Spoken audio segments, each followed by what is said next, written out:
Hello students, this is Deepika, your Hindi teacher. आज 21 जुलाई class number 12 में हम संज्ञा के भेद करेंगे। लास्ट क्लास में हमने इसकी डेफिनेशन की थी और उसका मीनिंग समझा था। आज भेदों को समझेंगे। क्या करेंगे? संज्ञा के भेद। हिंदी भाषा में संज्ञा के 3 भेद होते हैं। तो हिंदी भाषा के अनुसार संज्ञा के भेद कितने हैं? 3। व्यक्तिवाचक संज्ञा, जातिवाचक संज्ञा, भाववाचक संज्ञा। स्टार्ट करते हैं। नंबर 1, व्यक्तिवाचक संज्ञा। संज्ञा के जिस भेद से किसी विशेष व्यक्ति, ध्यान देना, विशेष व्यक्ति, वस्तु या स्थान के नाम का पता चलता है उसे व्यक्तिवाचक संज्ञा कहते हैं। डन। जैसे मुंबई, महावीर, हनुमान, कोलकाता, कामायनी, ताजमहल आदि। अब ये क्या कह रहा है कि जो ऐसे संज्ञा के जो शब्द होते हैं उसमें व्यक्ति, कोई विशेष व्यक्ति, जैसे कि महावीर एक स्पेशल बता दिया उसने नाम, हनुमान, वस्तु कोई विशेष वस्तु, जैसे कि चलिए इसको मैं भी आगे बताती हूँ दूसरी डेफिनेशन के साथ। और स्थान, इसने स्पेशल नाम लिख के बता दिया मुंबई। नेक्स्ट, जातिवाचक संज्ञा। संज्ञा के जिस भेद से किसी विशेष जाति, या तो पूरी की पूरी विशेष जाति या उसका पूरा वर्ग के व्यक्तियों, वस्तुओं या स्थानों के नाम का पता चलता है उसे जातिवाचक संज्ञा कहते हैं। तो जब हमें संज्ञा के शब्दों से पूरी की पूरी जाति का पता लगे तो उसे क्या कहते हैं? जातिवाचक संज्ञा। जैसे आदमी, नारी, शेर, चीता, मोर, सागर, शहर, गांव आदि। तो इन सब में हमें पूरी जाति का पता चल रहा है। आदमी बोला है तो सभी आदमी, किसी एक के बारे में बात नहीं की, सभी के बारे में बात की है।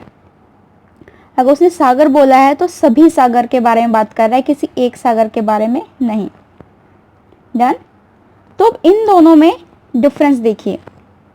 जैसे कि मान लीजिए उसने बोला सागर, अगर उसने सागर बोला तो क्या हो गया? जातिवाचक हो गया। लेकिन अगर वो बोलता कैस्पियन सागर तो किसी एक सागर का स्पेशल नाम हो जाता, तो क्या हो गया? वो हो जाएगा व्यक्तिवाचक संज्ञा में। जैसे कि ये मेरे पेन्स, तो ये क्या है? पेन है सारे। तो ये क्या है? जातिवाचक या व्यक्तिवाचक? बताइए, ये जो पेन है ये पूरा क्या बताएंगे? ये एक जाति बता रहे हैं, तो ये हो गया जातिवाचक। लेकिन अब अगर मैं बात करूं कि ग्रीन पेन, अब मैंने सिर्फ एक स्पेशल चीज को ले लिया, वस्तु होती है पेन, तो वस्तु में पूरी जाति आ गई पेन। लेकिन अगर मैंने किसी एक पेन को लिया, मान लीजिए मैंने पिंक पेन यूज किया, तो ये क्या हो गया? एक पेन, यानी कि व्यक्तिवाचक हो गया ये। एक और एग्जांपल से देखते हैं। जैसे कि अगर मैं आपसे कहूं कल मेरे घर में एक जानवर घुस गया, तो मैंने क्या वर्ड यूज किया?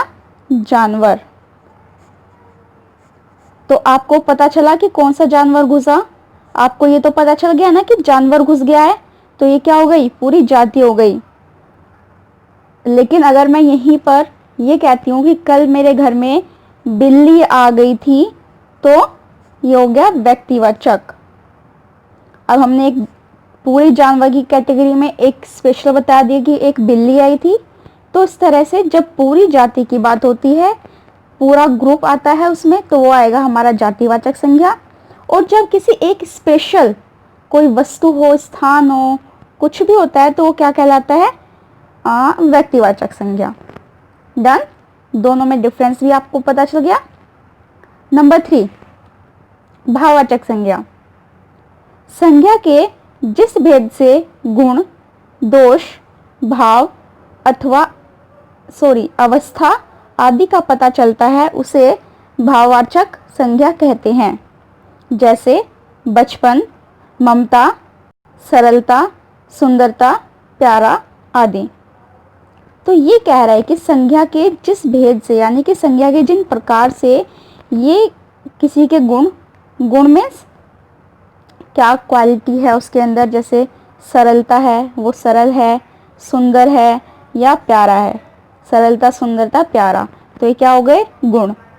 किसी के दोष, कमियां, बुरा है, गंदा है, साफ नहीं है, इस तरह से दोष। भाव जैसे कि ममता, वीरता, ये हो गए हमारे भाव। अवस्था जैसे बचपन, बुढ़ापा, किशोरावस्था, ये सब हमारी अवस्था हो गई। तो जब इन शब्दों से हमें ये गुण पता चलते हैं तो उसे क्या कहते हैं, भाववाचक संज्ञा। क्लियर? Next page. कुछ विद्वान अंग्रेजी व्याकरण के आधार पर संज्ञा के दो अन्य भेद भी मानते हैं। तो इंग्लिश में जो है, इंग्लिश लैंग्वेज में संज्ञा के दो और भेद बताए गए हैं।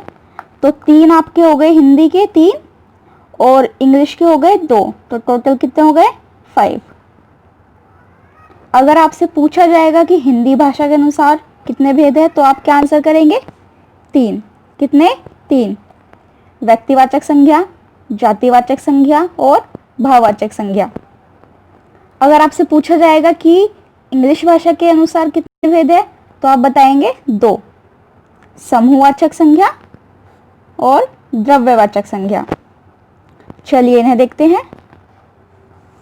समूहवाचक संज्ञा, जिस संज्ञा शब्द से व्यक्तियों या वस्तुओं के समूह का पता चलता है उसे समूहवाचक संज्ञा कहते हैं, जैसे समुदाय, सभा, कक्षा, संघ, सेना आदि।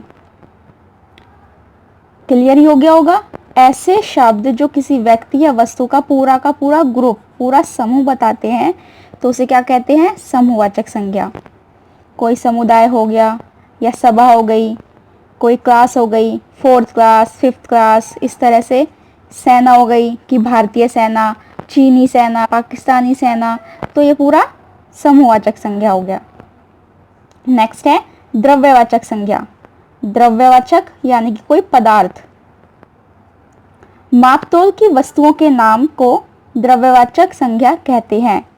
जिन वस्तुओं में मापतोल की जा सकती है, उसको नापा तोला जा सकता है, उनको द्रव्यवाचक संज्ञा कहते हैं, जैसे हीरा, हीरा छोटा बड़ा, सोना, पीतल, घी, तेल, दूध आदि। तो ये सब क्या कहलाएंगे, द्रव्यवाचक संज्ञा। डन। ये आपकी बुक वर्क में से आपका होमवर्क। क्वेश्चन नंबर 2 आपको बुक में ही करना है और पेंसिल यूज करनी है। बुक में काम करते हुए क्या यूज करेंगे, पेंसिल। अगर मैं पेन यूज कर रही हूं तो इसलिए कि आपको वीडियो में साफ और क्लियर दिखाई दे। आप पेंसिल यूज करेंगे, कोई भी पेन यूज नहीं करेगा। तो आज का होमवर्क आपका ये है, निम्नलिखित शब्दों से भाववाचक संज्ञा बनाइए। तो जो ये शब्द दिए हैं इनसे आपको भाववाचक संज्ञा बनानी है। इनके आंसर आपको ये जो बॉक्सेस हैं इनमें मिल जाएंगे, आप ढूंढिएगा। जैसे गुरु का होता है गुरुत्व, मम का ममता, दुष्ट दुष्टता। तो इस तरह से आप इनको ढूंढ के करेंगे। नेक्स्ट है 3, ये भी आपको होमवर्क में करना है। एक अनुच्छेद दिया है, उसमें से आपको जातिवाचक और व्यक्तिवाचक को अलग अलग करके छांट के कॉलम में लिखना है। मैंने अंडरलाइन कर दिया है संज्ञा शब्दों को, आप इनको जातिवाचक में और व्यक्तिवाचक में अलग अलग लिखेंगे और पेंसिल से करेंगे।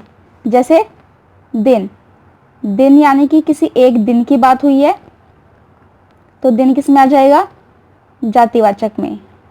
अगर वो एक दिन बोलता कोई कि सोमवार का दिन या मंगलवार का, तो आता व्यक्तिवाचक में, लेकिन इसने दिन बोला है तो जातिवाचक में। नेक्स्ट है आपका लास्ट क्वेश्चन, ये भी आपका होमवर्क है। कि जो रंगीन शब्द दिए हैं आपको इनको संज्ञा का भेद बताना है। आप ढूंढिएगा कक्षा, मित्रता, पीतल, श्री कृष्ण और परिवारों, ये सब संज्ञा के कौन से भेद में आएंगे। तो कल की क्लास में मिलेंगे इनके आंसर के साथ, और कल हम ये भी जानेंगे कि किसी जो भाववाचक संज्ञा है वो किस तरह से बनाई जाती है, उनका निर्माण कैसे किया जाता है।